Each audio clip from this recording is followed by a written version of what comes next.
Propriétaire ou locataire de votre logement aux Émirats Arabes Unis, vous avez peut-être l'envie de louer ou de sous-louer votre logement à titre de logement touristique, de chambre d'hôte, de gîte, enfin en tout cas, vous avez peut-être envie de vous dégager un revenu supplémentaire grâce à votre logement. On va voir ensemble comment on peut louer et sous-louer son logement aux Émirats Arabes Unis.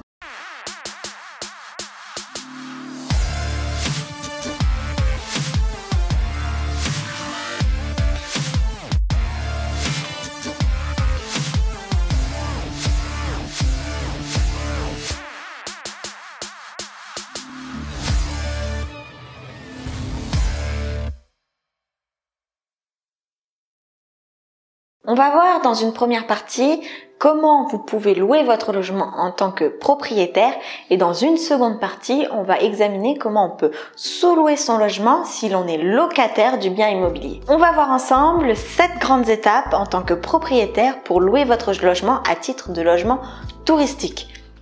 Pour rappel, à titre de logement résident, tout simplement vous êtes propriétaire, vous pouvez tout à fait louer à un locataire de manière libre.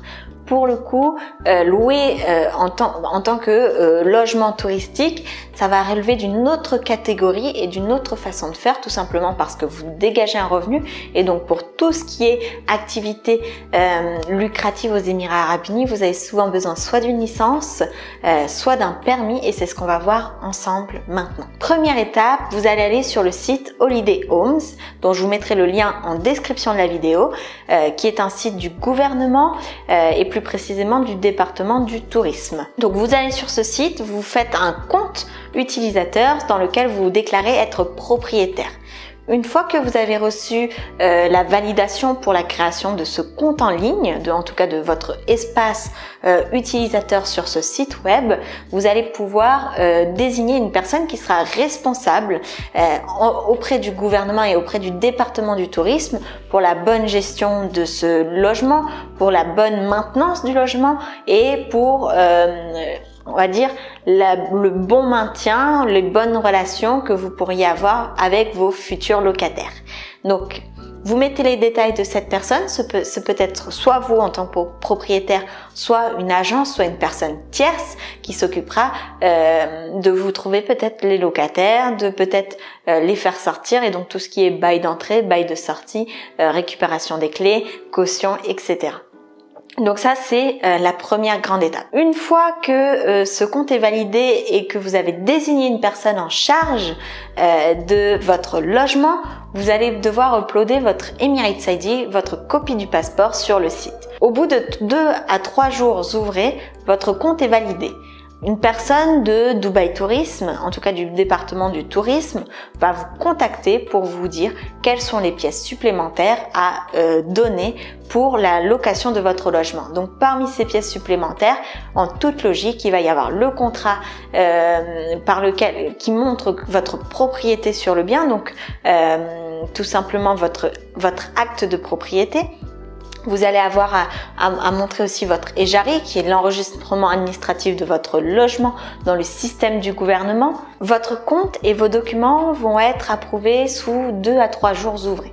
Une fois que sont passés ces quelques jours ouvrés pendant lesquels votre demande est examinée, une personne du département du tourisme va vous contacter pour les pièces supplémentaires et pour entamer le process d'approbation de votre demande. Donc ce process, pour pouvoir l'entamer, il va falloir payer un droit, on va dire, des fees gouvernementaux pour pouvoir voir votre dossier examiné. Donc ces fees, ce montant à payer est compris entre 1500 et 1600 dirhams au moment où je vous fais cette vidéo.